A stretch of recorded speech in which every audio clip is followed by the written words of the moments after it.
आपल्या सगळ्यांना माहिती आहे की जो प्रसंग या नाट्यगृहावर आला होता त्याच्यानंतर मी स्वतः या नाट्यगृहाला भेट दिली होती आणि शासनाकडनं 25 कोटी रुपये हे या संपूर्ण परिसराच्या अपग्रेडेशनसाठी दिलेले आहे।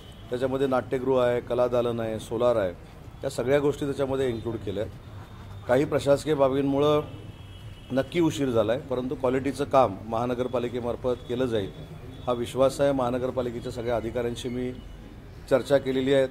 आता रंगकर्मींशी बोलून काही 2-4 सूचना देखील आम्ही केलेल्या आहेत। जसं हे नाट्यगृह जे आहे हे जर व्यावसायिक रंगभूमीच्या निर्मात्याला स्वस्त दरामध्ये आवश्यक असेल तर इथं सोलार देखील बसवलं जाणं गरजेचं आहे, जेणेकरून निर्मितीचा खर्च आणि नाट्यगृहाचा खर्च याच्यामध्ये ताळमेळ बसू शकतो।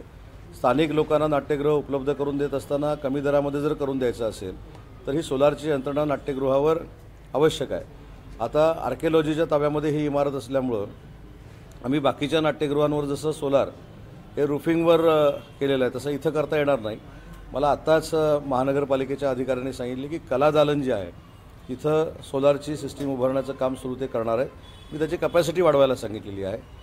इथं शालेय विद्यार्थ्यांना चित्रपट देखील बघता आलं पाहिजे, यासाठी आधुनिक पद्धतीनं पांढरा पडदा असेल ज्याला आपण चित्रपटाचा पडदा म्हणतो, त्याच्यानंतर प्रोजेक्टर्स असतील, अशा देखील चांगल्या यंत्रणा या इथं निर्माण कराव्यात अशा देखील सूचना मी केल्यात। रंगकर्मी देखील माझ्यासोबत आहेत।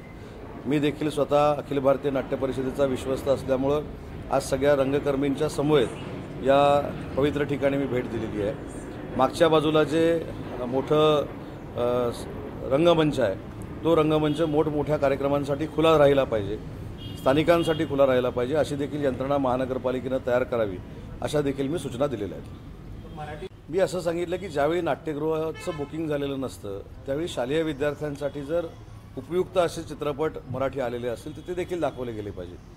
हे नाट्यगृह फिनान्शियली साऊंड होण्यासाठी जर काही दिवस रिकामं असेल तर तिथं देखील चित्रपट दाखवण्याची सुविधा, जर चांगले चित्रपट, आता ही जरा ऐतिहासिक वास्तू आहे तर या ऐतिहासिक वास्तूमध्ये मराठी भाषेसंदर्भातले, मराठी साहित्याबद्दलचे, मराठीचा इतिहास सांगणारे असे जर चित्रपट आपण दाखवले तर भावी पिढीला त्याचा फायदा होऊ शकतो।